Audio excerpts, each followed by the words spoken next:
possible. China. One of the reasons that China economy took off from 1978 on was that Deng Xiaoping decided to decentralize power to the provinces. If power had been kept in Beijing, then I don't think the Chinese economic miracle would have happened in the same way. So yes, large states can try and get some of the advantages of small countries through decentralizing. But the evidence is still that small countries do better. So if you have an option to be a small country, then I would go for that if I were you.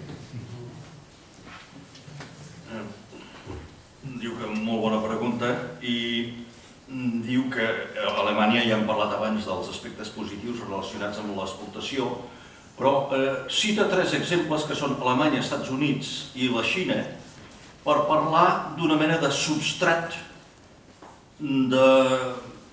dels antics estats, per exemple, d'Alemanya, i a ell li crida molt l'atenció que l'edat d'or de la cultura alemanya és de l'època en què Alemanya era una plèiade, o sigui, una gran quantitat de petits estats, que és on es produeix l'edat d'or de la cultura alemanya.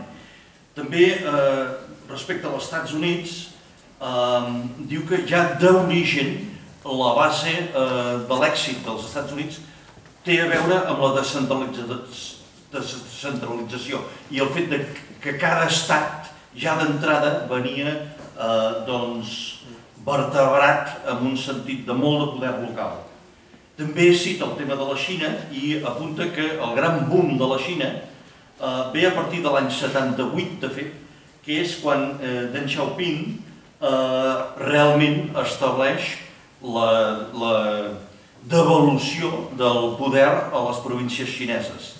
Per tant, ell segueix advocant a favor dels petits estats, però apunta com en aquells grans estats on hi ha hagut un èxit econòmic, aquesta descentralització o aquest substrat original estatal o mini-estatal és la que dona la força.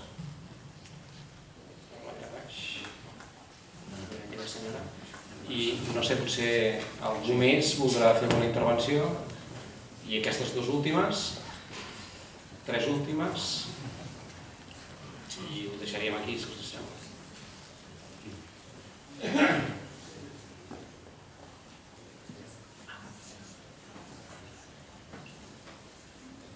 Bé, jo volia preguntar que penso que una de les 3 raons que ha dit els avantatges de tenir els estats petits és precisament la cohesió social. A mi aquest punt és precisament el que més me preocupa, perquè a Catalunya hem tingut unes onades migratòries molt potents i hem estat capaços, sí que és cert, de cohesionar bastant bé el país, però penso jo que si ens declaréssim independents, els enemics de Catalunya aprofitarien perfectament aquest taló d'Aquil·les per crear malestar social, però molt de malestar social, jo penso. Després aquí tenim, esclar, gent que han vingut, són ètnies, algunes molt favorables a la cultura espanyola, venida de Sud-amèrica, altres que els hi costa molt integrar-se perquè viuen en guetos, com són els d'unes altres religions, i tot plegat fa que sigui realment molt difícil. Sé que en altres països petits d'Europa la immigració també és molt forta i també segur que se solucionen. El problema no és a la llarga, perquè l'impacte aquest econòmic que ha dit alleugeix molt de saber que realment no passa res, però aquest social, aquest impacte social, el podrem aguantar els primers temps de la independència. Gràcies.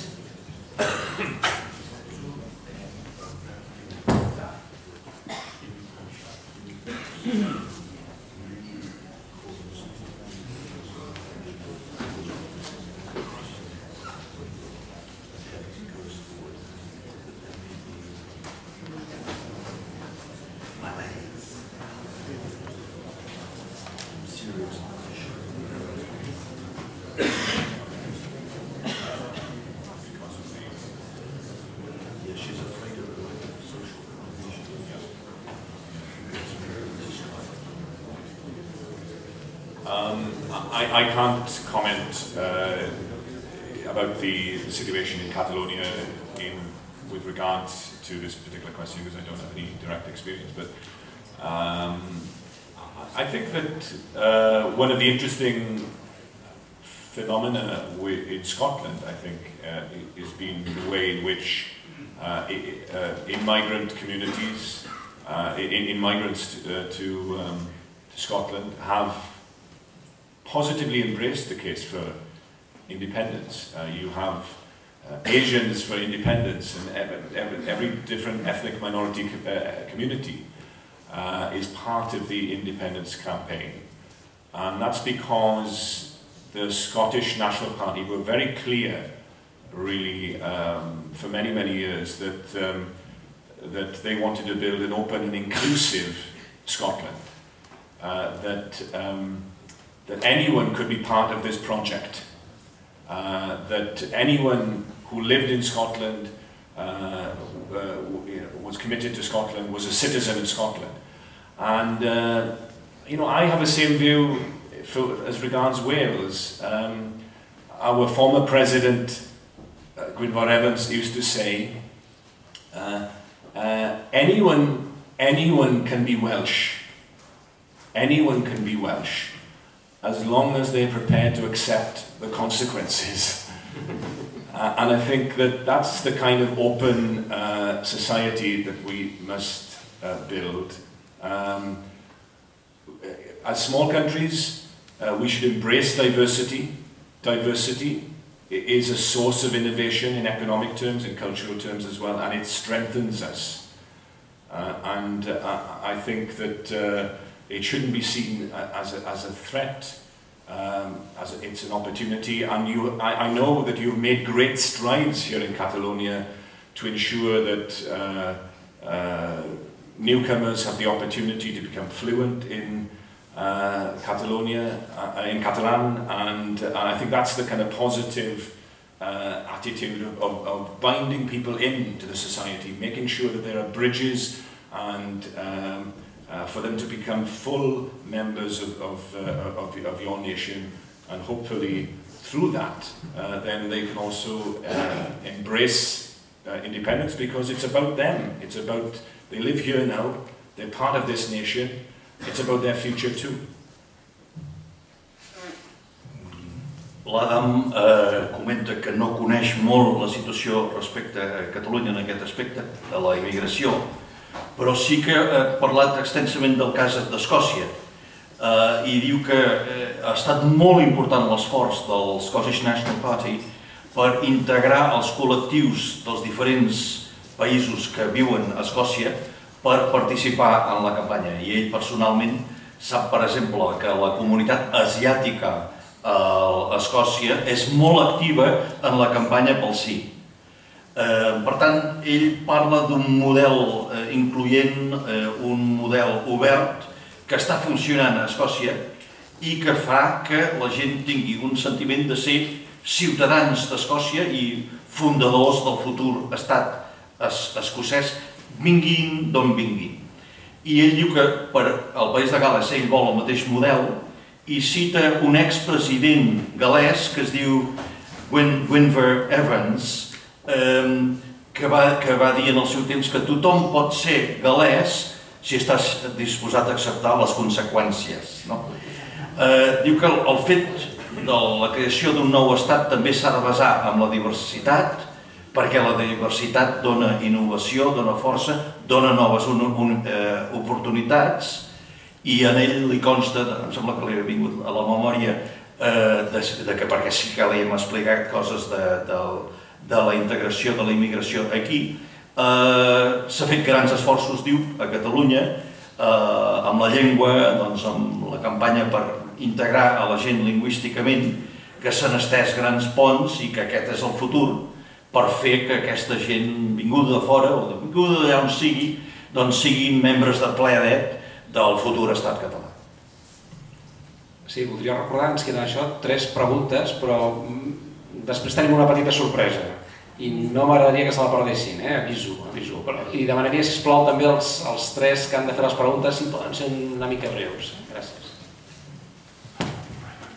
Aquesta pregunta és per encàrrec, és d'un senyor anglès que viu a Anglaterra, però que me l'ha fet arribar, i diu: sembla clar que un dels grans factors que els petits estats necessiten contrarrestar quan volen la independència és el sentiment i la inseguretat i la por que poden tenir la seva gent davant del fet de començar una vida sola. Estaria d'acord amb això, i si té algun consell o com ens podem adreçar a la gent sobre això.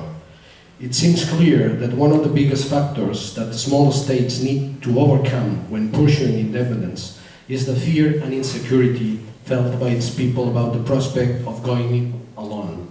Do you agree? And if so, do you have any advice about how best to address this issue? Well, that is the $64 billion question, isn't it, for Independistas. I think that, this is the heart of the matter, that the very fact that we have been stateless nations for so long has left its psychological scar on our self-confidence, on our self-belief. And that is really where we have to concentrate our efforts. Because people in our small countries, possibly as a result of deliberate policy in the past, we are full of self-doubt in our ability to shape our own future. And what we must do, therefore, is build that self-belief in 1,000 different ways. Through culture, that's an important front, but also by addressing some of the core questions that people have in very detailed ways.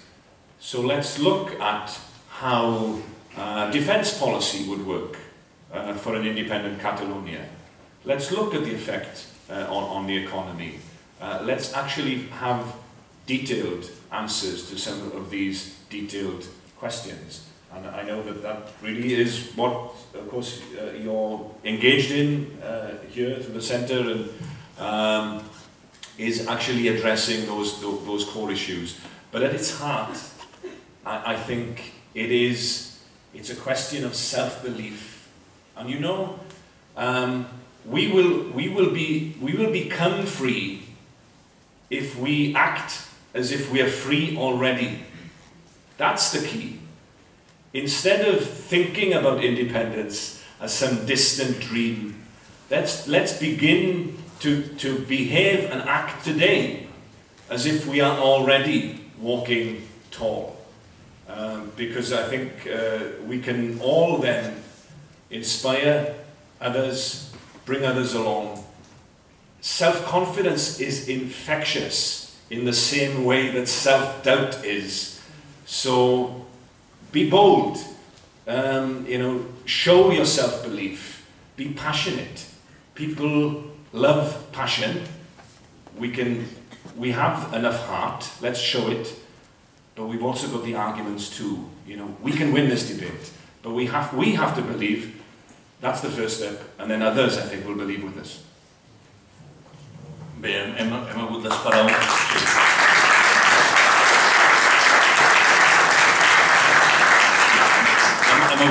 una mica que sortís la pregunta dels 46 bilions de dòlars, però finalment ha sortit. Efectivament, el tema de les pors i la falta de confiança de les nacions sense estat és perquè ens han deixat unes cicatrius històriques molt importants. Tenim una falta d'autoestima, una falta de confiança en nosaltres mateixos. Hem de fer una política per defugir els dubtes sobre la decisió de futur que hem de fer, hem de crear l'autoestima, hem de basar-nos en la cultura i hem, sobretot, de tenir respostes per totes les preguntes que les comunitats menys decidides o menys properes puguin tenir. Hem de desfer els tabús i hem de tenir respostes per tot. Fer créixer la confiança i sobretot, ha dit al final, hem d'actuar com si realment fóssim independents ja. Hem d'actuar amb la confiança del que sap que el seu futur és segur i que es basa en aquesta seguretat precisament per transmetre seguretat.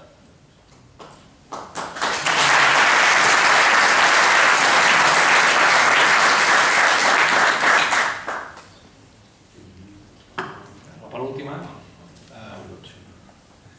Bona tarda i gràcies per la presentació.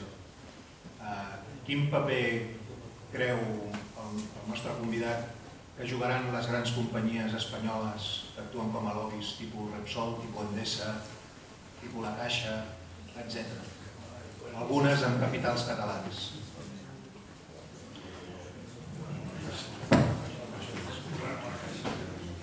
Big lobbies, big companies like Casa, Savings Bank, Repsol, Endesa, electricity company, with their bases in Catalonia or not, what will their role be when things get underway?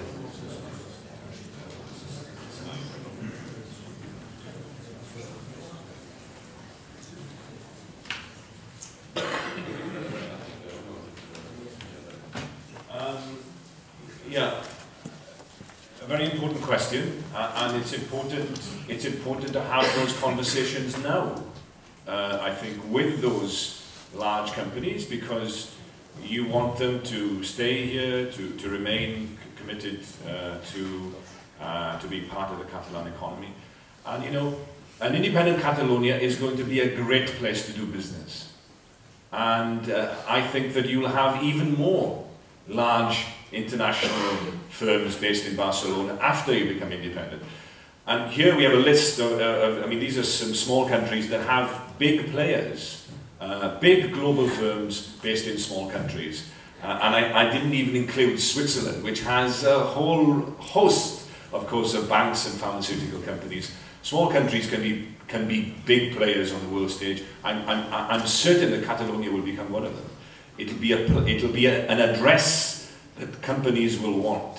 But to have those conversations, if there are worries or fears that those companies have, then sit down and have a dialogue with them.